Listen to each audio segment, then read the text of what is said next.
Well, hello everybody. Welcome back to the channel, Reading Ideas. I've been tagged. I've been tagged. I've been kindly tagged by Book Chat with Pat. Now she's a lovely lady, kind lady, very busy. Got lots of lots of groups on the go, lots of reading on the go. So it's very kind of her to just put a little put me in there in amongst a kind of busy schedule. So thank you very much, Pat.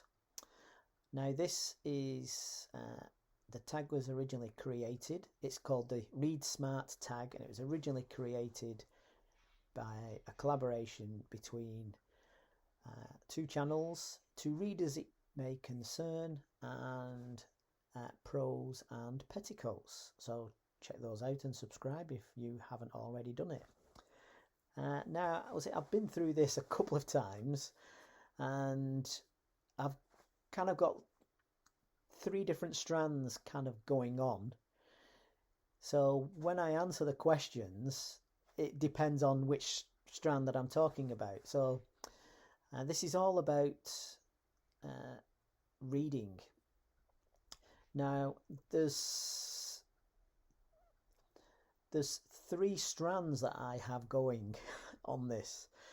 One strand is just my general reading that I did, from the start, reading for pleasure, reading what interests me, and that can be fiction, non-fiction, wanting to learn about something. The second strand is when I've had to read for studying for some kind of course that I'm taking. And the third strand is that I'm every reader is a frustrated writer, so I'm by no means a famous author, but I've tried writing. I have written, so that's a different strand. And when it comes to some of these questions, it kind of gets me in a jumble between those three things. So I'll do my best to answer clearly and concisely. Let's get on with it. So the first question is, what is your strategy to stay focused and engaged while reading? It's this in my general reading. This is extremely easy. I just pick a book that I want to read. Occasionally I've had a book recommended to me that I've started to read and thought, this is absolutely awful, and that's not happened very often, and then it's just kind of do you struggle on, or do you give up? But generally I don't find it a struggle to stay focused, because I want to read it. If I might stop sooner than other days, but yeah, it's generally not that much of an issue. When having to read something for a qualification, that can be a bit more difficult, but then I just think what I want to achieve out of the course. So I've had to write an essay in the past, and it's kind of, you had to do some reading for it, and it was just focus on what you wanted to achieve and kind of try and put my own spin on it, whether they wanted it or not. 2, how does your environment influence your focus, and what can you do to optimize it? This, if I can find somewhere, without too much of a noise distraction, no drafts, then it doesn't really bother me. I will disappear into the book. I don't have to have perfect conditions for a read. I will, find a comfy chair, or maybe even a quiet half an hour in the bath, or whatever. But yeah, I don't need perfect conditions. 3, what methods do you use to retain and recall information from what you've read? Right. So again, this depends on what you're reading for. If I'm just reading for pleasure, then, there might be something in there that I think, oh, that's interesting, or I want to remember that. I might jot something down, make a note of the page. But generally, I might, reread that book if I'm, if I want, wanting to kind of recall that information. I might think, oh yeah, I'm gonna reread this book. If it's for studying, then obviously you've got all the, then that's a completely different ball game. You're looking to pick out the important pieces of information, take notes. Yeah, and yeah, so that's the other thing is in trying to write, then that is something different. So I am trying to read authors who are good at particular things that I can basically learn and steal from, and then it's making a note of it. But yeah, so I might come back to that bit. I might come back to this thing. I'm not quite sure I've given the answer that I want on that. How do you approach difficult or challenging material? Now, this, yeah, I generally, if it's like a novel or something like that, I don't find things like that difficult to read. What that makes me think of as challenging material is, I have studied maths to a high standard at times, and that can lead into challenging areas, and you've really kind of got to focus and work your way through researching material and go over it. The only book that I can think of that I read and thought I'm really not quite sure what's going on is I picked up Nietzsche's Beyond Good and Evil years ago. I'd heard the name, heard that he was a great philosopher, and I tried reading that, and that was just like, what? How does the second half of the sentence fit the first half of the sentence? So whether or not, if I went back to it, I'd find it easier to read or not. But yeah, it's, so yeah, I don't know. I don't really know. I don't know the kind of the answer to that. Oops. What role do note-taking and annotation play in your reading process? I tried annotating, and I usually stop because I end up annotating everything, and then you're thinking, do I use different colours? And do I wait and go back and annotate that? And I'm never going to pick up the book and flick through and go, where's those yellow lines? I will take notes separate. I find that helpful. I don't find annotating helpful at all. It's just kind of, I have done it, and then it's like putting something in a drawer. Yeah, just forget it. And I have picked up a book that I've annotated and thought, well, why didn't I annotate that bit, and why did I annotate that? And no, I never found annotating personally useful. But note taking, definitely yes. And then going over your notes, yeah, definitely. 6. How do you balance reading for pleasure with reading for personal or professional development? That's been different times over my life. there's what it's tended to be is if the professional, if I've had to, like I've been studying a degree or for work, then that would take over and the reading for pleasure would disappear down to next to nothing. Uh, so yeah, but now that I've paid off the mortgage and I'm free to read and write, the two are kind of a bit more merging, and I'm trying to read writers as well as reading for pleasure, those that I feel can help with my own development as a writer. 7. What is the importance of setting reading goals? I think it can be,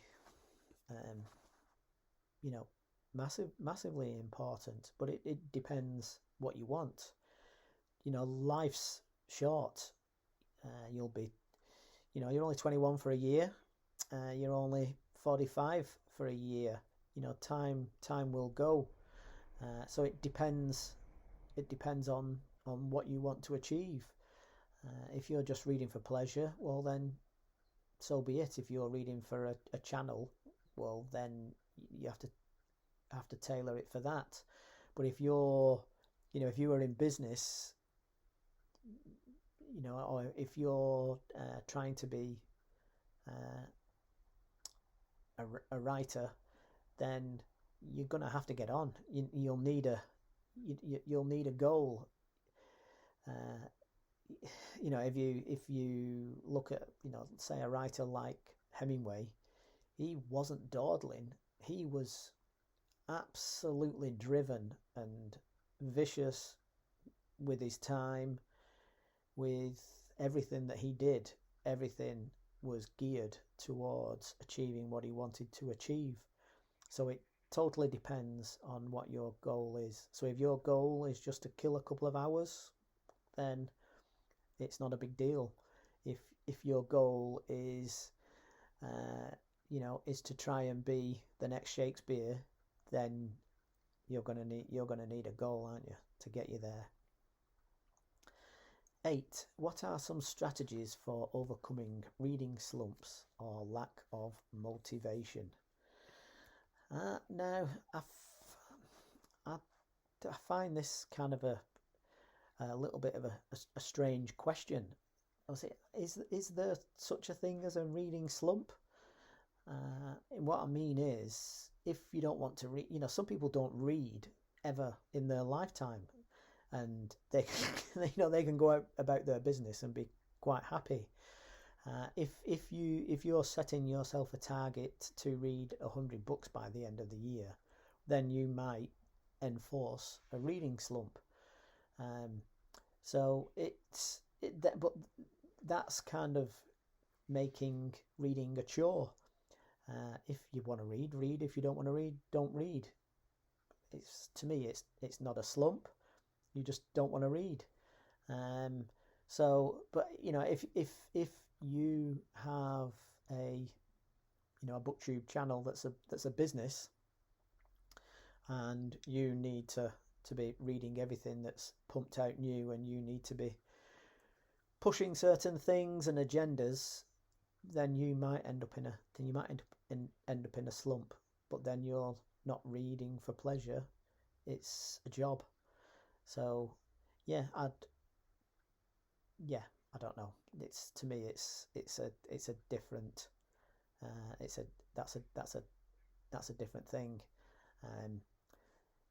Maybe if you're in a reading slump, maybe you kind of need to not to rethink your reading, to rethink why you're reading and why, and what is it that you want to be doing instead. I don't know. Right, so then tag some people, and just before disappearing, there's a couple of things that I kind of didn't slot in along the way. Now, when they were talking about annotating and what have you, the one time during my teaching career, I was teaching quite a lot of different subjects, and I had a group, for want of a better term, of gifted and talented, and we were doing multiple exams and multiple subjects, including general studies and even GCSE law. And this, I'd read quite a lot of books, mind mapping, excellence, and it really did. I could feel like, almost like the tentacles of your brain spreading out. And I came across, I can't find the package, but no doubt there will be one. There was like a mind mapping little computer program that's, I took the syllabus from the exam, that was done for the exam, how to, everything that needed to be learned, and created a mind map of it. And the one that kind of came out best was GCSE law, and you could really get a full picture of how English common law was constructed, with taught the different branches and how it kind of worked. And that was incredibly helpful, wonderful kind of overall picture. And here's a bit of a random thing. You'll have probably come across Jordan Peterson, very, very clever academic, well-published person, and he loves to argue. I love to argue, to discuss. And he'll be in a discussion with somebody and they'll say something, and then he will go and he will come out with very quickly a long argument. And I'm convinced that he has these constructions in his mind. You'll mention a topic and he will lay out, the law, or, he'll have, different references and connections all laid out. So I think he has in his mind these chains of information that he's made to kind of pre-planned and to go through these arguments. I like that, and I think I'm gonna be kind of utilizing that a little bit more in certain areas. I've had multiple hobbies in my time and interests, and kind of picked them up, dropped them, started something else, and I'd like to have access to those a bit more in my mind, like those mind maps. So that's what I'm going to be working on. In terms of annotating, I have done writing. I had a friend who I did he was a grenadier guard. His army experiences, he was in Northern Ireland and South America and what have you, and I listened to his tales, wrote, he basically told the tale and I'd record it, but then it gradually filled out so I had lists.